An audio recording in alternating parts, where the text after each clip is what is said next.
ఇక్కడ ఈ పశ్చిమ నియోజకవర్గం నుంచి అటు చూస్తే టీడీపీ నుంచి ఏలూరు సాంబశివరావు గారు, వైఎస్ఆర్ కాంగ్రెస్ పార్టీ నుంచి అడం బాలాజీ గారు ఇద్దరు పోటీ చేస్తున్నారు కదా, వాళ్ళిద్దరిలో ఎవరు గెలుస్తారు? బాలాజీ గారు గెలుస్తారు అనుకుంటున్నాం.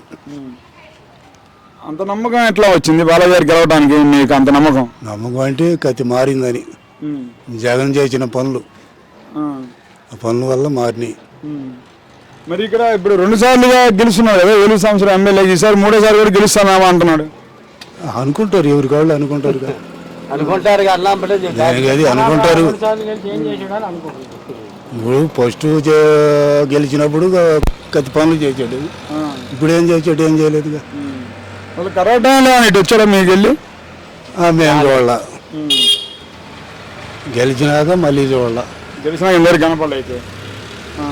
మరి ఎలా ఉంది ఇప్పుడు జగన్ గారు ఇప్పుడు ఒంటరిగా వెళ్తున్నట్టు చూస్తే 3 పార్టీలన్నీ కూటమి వస్తున్నాయి, కూటమి ప్రభుత్వం ఏర్పాటు చేస్తే జగన్ ఏర్పాటు చేస్తాడు. ఎన్ని కోటాలు వచ్చినా జగన్దే ప్రభుత్వం.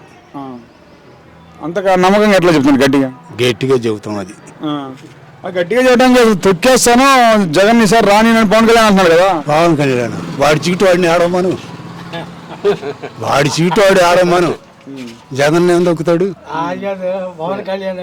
మరి ఇప్పుడు చంద్రబాబు నాయుడు గారు అన్నాడు కదా తాతయ్య, ఇప్పుడు సైకిల్కి ఎవరైనా ఎదురిస్తే గుద్దుకుంటా పోతాం, గ్లాస్కి ఎవరైనా ఎదురిస్తే కుమ్ముకుంటా పోతాం అన్నాడు కదా.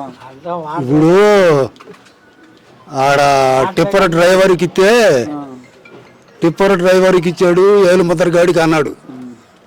ఏమైనా టిప్పర్ గుద్దితే సైకిల్ ఆడ ఉంటుంది అన్నాడు. అది గుర్తుపెట్టుకోమను. సర్లే ఇప్పుడు పింఛను నేను జగన్ గారిని ఎక్కిస్తాను, సార్ నాకు ఓటేసి గెలిపించండి, 4,000 ఇస్తా అంటున్నాడు. చేసినని చెప్పినని చేసాడా? ఇది ఆడవటానికి ఈసారి నమ్మండి అన్నాడు తాతయ్య. నమ్మండి సార్ అన్నాడు చంద్రబాబు నాయుడు. నా 14 ఏళ్ళు నమ్మాంగా, ఇంకెన్నాళ్ళు నమ్మాలి? జగనే చేస్తూ ఉంటాయి. జగనే గెలుగుతాడు.